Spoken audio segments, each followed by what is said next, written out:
Good morning class.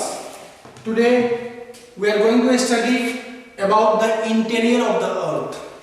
This is for class 7 geography first chapter. Okay? जब हम लोग पढ़ना स्टार्ट करते हैं हम लोग सबसे पहले एक्सटीरियर ऑफ द अर्थ पढ़ते हैं. मीन्स कि अर्थ के ऊपर क्या है. For example when look around us what do we observe?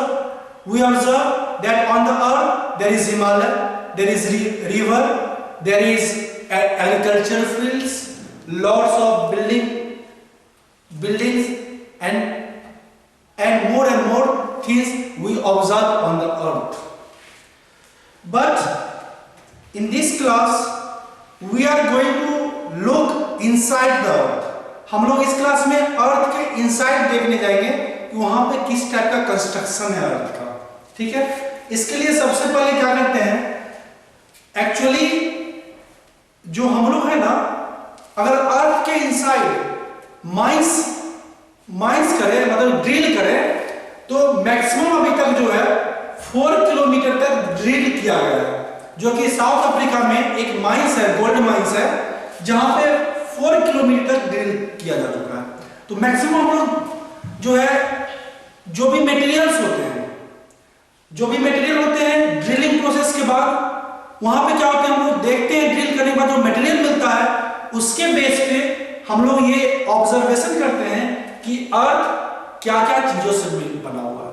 But और ज्यादा इंटीरियर और ज्यादा अर्थ के अंदर जाए जहां तक हम लोग का जाना पॉसिबल नहीं है, वहां के बारे में जो इंफॉर्मेशन है, जो वॉल्केनिक एरप्शन होता है because of some disturbance that is created in the plates, उस प्लेट में जो डिस्टरबेंस होता है, एस्थेनोस्फीयर में के ऊपर एक इमेजिनरी प्लेट होती है और उस प्लेट के ऊपर लिथोस्फीयर फ्लोट करते रहता है. ठीक है. उस एस्थेनोस्फीयर में क्या होता है, एस्थेनोस्फीयर में जो रेडियो एक्टिव एलिमेंट पाए जाते हैं और उस रेडियो एक्टिव एलिमेंट का क्या होता है, बहुत हाई टेम्परेचर होता है, एवं 1900 डिग्री सेल्सियस टेम्परेचर होता है. किसका? एस्थेनोस्फीयर का. एस्थेनोस्फीयर क्या है, जस्ट लिथोस्फीयर से 100 किलोमीटर नीचे आपको एस्थेनोस्फीयर पाता है. उस एस्थेनोस्फीयर में क्या होते हैं, बहुत सारे रेडियो एक्टिव एलिमेंट होते हैं और रेडियो एक्टिव एलिमेंट्स जैसे uranium, thorium, these are some of the radioactive elements. Because of the presence of the radioactive element in the asthenosphere, the temperature of the asthenosphere is very high. It is greater than 1900 degrees Celsius. Because the temperature is high, all the substance which is present in the asthenosphere found in the molten state. Okay? And what we observe, there is imaginary plates which lies between the asthenosphere and lithosphere. These plates is always moving, and because of this radioactive element there is a generation of the conventional current inside the asthenosphere. Because of this conventional current there is some disturbance created inside the plates, and because of this disturbance what happened, the molten material from the asthenosphere comes out. और हम क्या करते हैं, उसी molten material को जब वो बाहर आता है, जो इनिशियल फेज में क्या होता है, मैग्मा होता है. जब मैग्मा अर्थ सरफेस के बाहर आ जाता है उसको लावा बोलते हैं. उसी लावा को जब वो आपको कूल होता है, ठंडा होता है, उसके बाद वो क्या होगा, सॉलिडिफाई हो जाता है. आफ्टर कूलिंग प्रोसेस वो क्या होगा, सॉलिडिफाई होगा. उसके बाद उस मटेरियल के प्रॉपर्टी को स्टडी करके हम लोग ये जान पाते हैं कि हमारे अर्थ के इंटीरियर में क्या है. तो अर्थ के इंटीरियर में क्या है, इसके जानने का क्या तरीका है, या तो आप ड्रिल करें, माइंस से हम लोग जान पाते हैं. उसके बाद वॉल्केनिक एरप्शन से, इवन अर्थक्वेक से हमें अर्थ के इंटीरियर सरफेस के बारे में इंफॉर्मेशन मिलता है. ठीक है. तो आज हम लोग देखेंगे हमारे जो भी ज्योग्राफी वाले हैं वो लोग क्या करते हैं, इसी को स्टडी करके हमारे अर्थ के इंटीरियर में क्या क्या है उसके बारे में बताते हैं. ठीक है. सबसे पहले देखो, अर्थ का जो शेप है वो क्या, जियोइड शेप है. Means the shape of the earth is just like an orange. क्या है, दोनों टॉप एंड बॉटम से वो क्या है, फ्लैट है, जो कि आपका नॉर्दर्न पोल है और साउदर्न पोल है। ठीक है, अब हम लोग क्या करेंगे, सिर्फ जैसे आप लोग तरबूज खाते हैं, वाटरमेलन खाते हैं, आप लोग क्या करते हैं, एक स्लाइस ऑफ वाटरमेलन को निकालते हैं, उसी तरह हम लोग क्या करेंगे, जो हमारा अर्थ का इंटीरियर है वहां से एक स्लाइस को निकालेंगे। ठीक है, मानो ये मेरा अर्थ है, यहां से क्या करेंगे, मैं इस पोर्शन को कट करके बाहर निकाल लेंगे। ठीक है, अब जो ये पोर्शन बाहर आया इसी को हम लोग स्टडी करेंगे, इसी के बारे में जानेंगे एक्चुअली होता क्या है। याद रखिएगा, जो सबसे अपर मोस्ट लेयर है, जो क्या है, सबसे अपर मोस्ट लेयर है, उसको हम लोग क्या बोलते हैं, क्रस्ट बोलते हैं बेटा, क्रस्ट बोलते हैं। ठीक है, जो सबसे अपर मोस्ट लेयर है अर्थ का, उसको हम लोग क्या बोलते हैं, क्रस्ट बोलते हैं। जो मेरा लिथोस्फीयर है वो इसी क्रस्ट का ही पार्ट है। ठीक है, तो अपर मोस्ट लेयर क्या होते हैं, क्रस्ट होते हैं। अब जो ये क्रस्ट होते हैं बेटा, ये दो टाइप के होते हैं। क्रस्ट कितने टाइप के होते हैं, दो टाइप के होते हैं, ये डिपेंड करता है प्लेट के ऊपर। कॉन्टिनेंटल क्रस्ट होते हैं,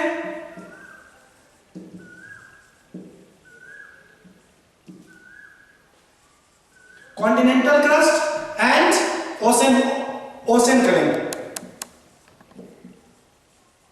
ओशन करेंट, कॉन्टिनेंटल करेंट होते हैं और ओशन करेंट होते हैं। सिंपल समझो, जो क्रस्ट है, जो सबसे टॉप मोस्ट सरफेस है ओशन का, मानो ये क्या है, मेरा इंडियन ओशन है। ठीक है, अब ये हमें क्या दिखते हैं, जब ऊपर देखो सिर्फ वाटर ही वाटर ओशन के ऊपर दिखता है, लेकिन वो वाटर किसी सरफेस पे लाई कर रहा है ना, वही जो सरफेस पर लाई कर रहा है उसी को हम लोग क्या बोलते हैं, ओशनिक करंट बोलते हैं, ओशनिक क्रस्ट बोलते हैं। और कॉन्टिनेंटल करंट क्या है, जो सरफेस पे हम लोग एग्जिस्ट करते हैं, 7 कॉन्टिनेंट है, और ये कॉन्टिनेंट जो है, ये जो सरफेस देख रहे हैं, यही क्या है आपका कॉन्टिनेंटल क्रस्ट है। Means the part which is above the continental plate that is called continental crust। Continental plate का जो पार्ट, जो ऊपरी पार्ट है, जो कॉन्टिनेंटल प्लेट होता है, उसी का जो सबसे ऊपरी टॉप मोस्ट लेयर है, उसी को हम लोग कॉन्टिनेंटल क्रस्ट बोलते हैं। और ओशनिक करंट क्या बोलते हैं, जो ओशनिक प्लेट है उसका जो सबसे टॉप मोस्ट पार्ट है, उसी को हम लोग क्या बोलते हैं, ओशनिक क्रस्ट बोलते हैं। ठीक है, हमेशा याद रखना, जो कॉन्टिनेंटल क्रस्ट है, जो कॉन्टिनेंटल क्रस्ट है, उसका जो डेप्थ है वो 35 किलोमीटर तक है। मींस जो ये मानो ये कॉन्टिनेंटल क्रस्ट है, सीसी से डिनोट करते हैं। ठीक है, ये कॉन्टिनेंटल क्रस्ट है। ठीक है, और जो कॉन्टिनेंटल क्रस्ट का जो डेप्थ है बेटा, वो कितना है, approx 35 kilometre. The depth of continental crust is 35 kilometre. ठीक है, अब देखो, जब ओशनिक क्रस्ट की बात करते हैं, मान लेते हैं यहाँ पे क्या है, मेरा ओशन है। ठीक है, अब ये क्या होगा, ओशनिक क्रस्ट होगा, जो ये जो सरफेस होगा, ये क्या होगा, यहाँ पे ओशनिक क्रस्ट होगा। और ओशनिक क्रस्ट के ऊपर क्या है, ओशन है, वाटर है। और ओशन होता क्या है, किसी भी सरफेस पे, लार्ज सरफेस पे वाटर बॉडी से कवर हो, उसी को हम लोग क्या बोलते हैं, ओशन बोलते हैं। Means the surface area on which large surface is covered by water, that surface is called ocean। जैसे for example Indian ocean, Arabian Indian ocean, Pacific ocean, these are the ocean। ठीक है, तो जो हम लोगों ने क्या देखा, जो कॉन्टिनेंटल क्रस्ट है उसका डेप्थ कितना है, 35 किलोमीटर तक। जो ओशनिक क्रस्ट है, इसका डेप्थ कितना है बेटा, 5 किलोमीटर तक है। मींस जो थिकनेस है किसका, कॉन्टिनेंटल क्रस्ट का, वो क्या है, ज्यादा है as compare to the thickness of the oceanic crust. ठीक है, and the thickness of continental crust is approx 35 kilometre. Okay, and the thickness of oceanic crust is only 5 kilometre. But always remember, the density of continental crust is low, the density of continental crust is low, density is denoted by rho। Okay, and what is density, density is nothing but mass per unit, mass divided by volume, mass divided by volume gives you density। density क्या था, for example देखो, ये room है, ये class है, यहां पे अभी क्या है, हम माने 5 स्टूडेंट हैं, अभी हमारा जो मूवमेंट करने का जो स्पेस है क्या मेरे लिए ज्यादा है। अब इसमें 100 स्टूडेंट को हम लोग लाके रख देते हैं, अब मेरा एरिया क्या कम हो जाएगी। मींस क्या, इस रूम की डेंसिटी इंक्रीज कर गए। तो याद रखना, जो कॉन्टिनेंटल क्रस्ट होते हैं उसकी डेंसिटी कम होती है as compare to oceanic crust. ठीक है, तो याद रखना क्या, किसकी डेंसिटी कम होगी बेटा, कॉन्टिनेंटल क्रस्ट की। ज्यादा डेंसिटी किसकी होगी, ओशनिक क्रस्ट की। बट डेप्थ ज्यादा किसका होगा, कॉन्टिनेंटल क्रस्ट की, और डेप्थ कम किसका होगा, ओशनिक क्रस्ट की। अब देखो, जिसकी डेंसिटी ज्यादा होगा, डेंसिटी किस पे डिपेंड कर रहा है, मास पे। डेंसिटी बराबर क्या होता है, मास डिवाइडेड बाय वॉल्यूम। अब डेंसिटी किस पे डिपेंड कर रहा है, डायरेक्टली प्रोपोर्शनल है मास के साथ। Means if the mass will increase the density will increase. Well जब मास इंक्रीज होगा इसका मतलब क्या है, जो भी कॉन्टिनेंटल क्रस्ट है उसकी डेंसिटी कम है। इसका मतलब है कि जो कॉन्टिनेंटल क्रस्ट है उसकी डेप्थ ज्यादा तो है बट वो लाइटर इन नेचर है। मींस क्या, वो हल्का है, किसके कंपैरिजन में, ओशनिक क्रस्ट के कंपैरिजन में। मींस जो ओशनिक क्रस्ट है वो क्या है बेटा, बहुत ज्यादा भारी है, हैवी है। ठीक है, the density of continental crust is low as compared to the density of oceanic crust. That's why the continental crust is lighter in nature, but the oceanic crust is heavier in nature. Okay? तो याद रखना, जो continental crust है वो क्या होगा मेरा, lighter होगा। लाइटर क्यों होगा, क्योंकि उसकी डेंसिटी क्या है बेटा, कम है। ठीक है, और ओशनिक करंट क्या होगा, हैवियर होगा। हैवियर क्यों होगा, क्योंकि उसकी डेंसिटी क्या है, ज्यादा है। ठीक है, अब देखो, जो कॉन्टिनेंटल क्रस्ट है वो किससे मिलकर बना हुआ है, जो मेरा कॉन्टिनेंटल क्रस्ट है वो किससे मिला, सियाल से मिलकर बना हुआ। Continental crust is made from sial. अब सियाल का फुल फॉर्म क्या था, SI से क्या था, सिलिका। सिलिका, ठीक है, सिलिका एंड एल्युमिनियम से मिलकर बना हुआ है। एल्युमिनियम क्या होता है, लाइटर इन नेचर होता है, इसलिए जो भी एरोप्लेन देखते हो वो बेटा किससे बना होता है, वो एल्युमिनियम से बना होता है। मींस जो भी मेरा कॉन्टिनेंटल क्रस्ट है वो किससे बनेगा, सिलिका एंड एल्युमिनियम से, SI एंड एल्युमिनियम से। इसलिए हम लोग क्या बोलते हैं, continental crust is made from sial and sial means silica and aluminium. On the another hand the oceanic current it is made from sima. Okay, and what is sima? That is silica and magnesium. Okay, and because it is made from, what we observe, that aluminum is lighter as compared to magnesium. That's why oceanic crust is also heavier. Okay, तो oceanic crust किससे मिलकर बना हुआ, सीमा से। सीमा में silica and magnesium. And continental crust किससे मिलकर बना है, सियाल से। सियाल में सिलिका एंड एल्युमिनियम। ठीक है, यहां तक किसी को दिखा, क्रस्ट में किसी को प्रॉब्लम नहीं ना। फिर आगे हम लोग बढ़ते हैं। ठीक है, जब क्रस्ट के नीचे जाएंगे बेटा, जब क्रस्ट के नीचे जाओगे, ठीक है, तो क्या मिलेगा, आपको मिलेगा मेंटल। ठीक है, जो मेंटल होता है, याद रखना, मेंटल में जो भी चीज पाए जाते हैं वो मोल्टन स्टेट में पाए जाते हैं। मोल्टन स्टेट में क्यों पाए जाते हैं, क्योंकि मैंने थोड़ा देर पहले आपको बताया था एस्थेनोस्फीयर के बारे में। एस्थेनोस्फीयर क्या है, it is part of mental. Okay, and mental, asthenosphere is part of mental, और एस्थेनोस्फीयर में क्या होता है, सबसे हाई टेंपरेचर होता है। क्यों हाई टेंपरेचर होता है, because of the presence of radioactive element. What is radioactive element, radioactive element such as uranium, thorium, these are some of the radioactive element. Okay, अब देखो, जब हम लोग क्रस्ट के नीचे आएंगे हमें क्या मिलता है, यहाँ पे मेंटल। ठीक है, मेंटल भी दो टाइप के होते हैं, upper mantle and lower mental. और जो भी मेंटल होते हैं इसमें जो है, जो भी सब्सटेंस पाए जाते हैं वो क्या होता है, सेमी सॉलिड सी नेचर होता है। मेंटल में जो भी सब्सटेंस होते हैं वो क्या होते हैं बेटा, सेमी सॉलिड सी नेचर होते हैं। आपने अपने घर में घी देखा होगा, जस्ट लाइक घी होता है। ठीक है, वो क्या है, सेमी सॉलिड है। ठीक है, जब वो सॉलिडिफाइड फॉर्म में हो, ठीक है, ये क्या होगा, सेमी सॉलिड फॉर्म में होता है। कौन सा, मेंटल। ठीक है, मेंटल के जस्ट नीचे होता है कोर।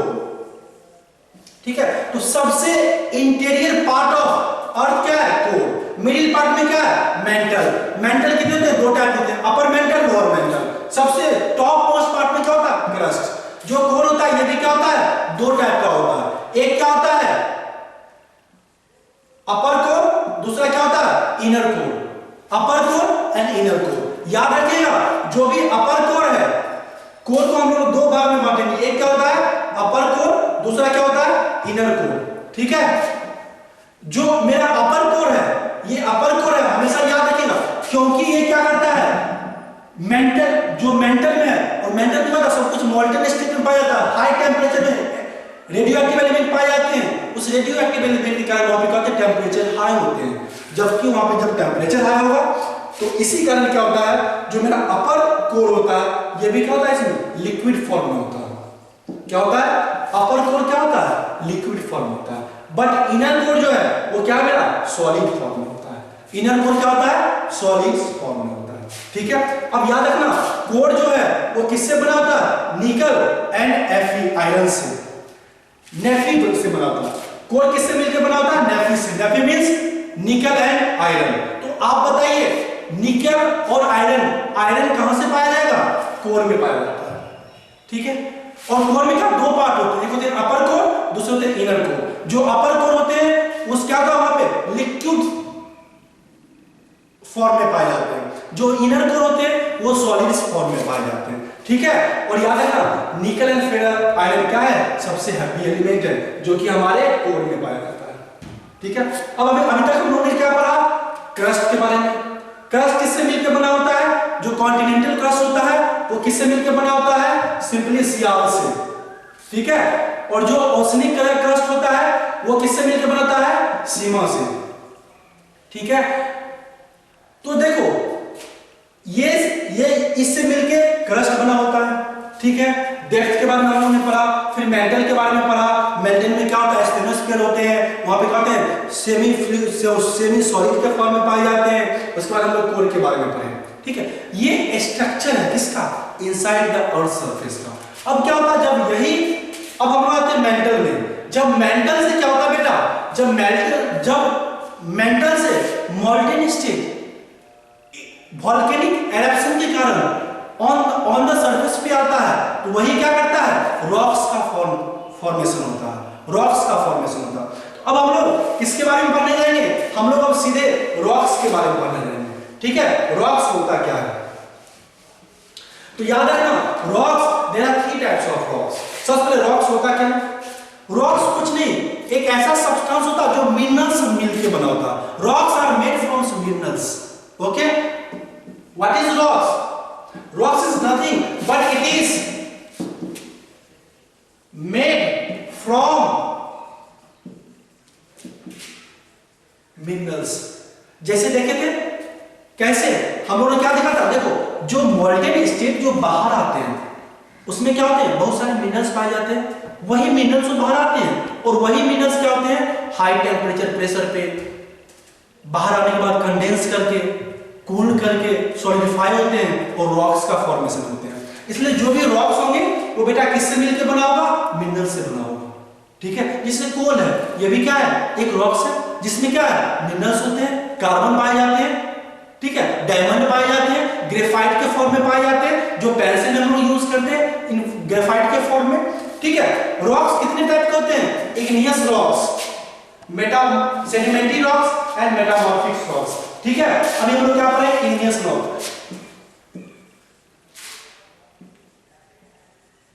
Igneous rocks.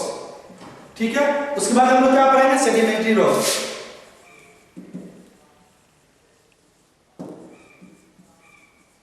और metamorphic rocks. Metamorphic rocks, rocks are classified into 3 categories: igneous rocks, sedimentary rocks and metamorphic rocks. What is igneous rocks?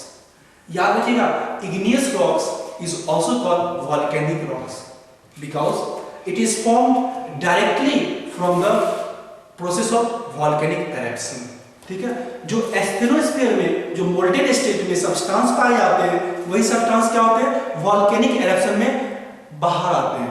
किसके थ्रू वेंट के थ्रू। मानो ये अर्थ है, ठीक है, अर्थ के अंदर से क्या होगा यहाँ पे क्या होगा एरप्शन होगा किसका मॉल्टेन मटेरियल का। जब तक वो अर्थ के अंदर होता है इसको हम लोग क्या बोलते हैं मैग्मा। ठीक है, जब वही अर्थ के बाहर, अर्थ के सरफेस पे आ जाता है तो इसको हम लोग क्या बोलते हैं? लावा। ठीक है, यही लावा क्या होगा? अर्थ सरफेस के कांटेक्ट में आएगा। ठीक है, अब देखो जो हमारा इंटीरियर ऑफ अर्थ है वहां पर क्या टेम्परेचर ज्यादा था, जब वो बाहर आएगा क्या होगा? उसको टेम्परेचर कम मिलेगा, वो क्या करेगा? कूल होना शुरू करेगा। After the process of cooling वो क्या करेगा? कंडेंस करेगा। मींस क्या? जो मोल्टेन मटेरियल के फॉर्म में, लावा के फॉर्म में बाहर आया था वो क्या करेगा बेटा? सॉलिडिफाई कर जाएगा, और सॉलिडिफाई करके वही क्या बनाता है? इग्नियस रॉक्स बनाता है। ठीक है, तो अब एक चीज बताओ, जो इग्नियस रॉक्स होंगे वो क्या हुए? लावा के कूलिंग प्रोसेस से फॉर्म हुए, और जो मोल्टेन मटेरियल वो सॉलिडिफाई हुए, उसके बाद इग्नियस रॉक्स का फॉर्मेशन हुआ।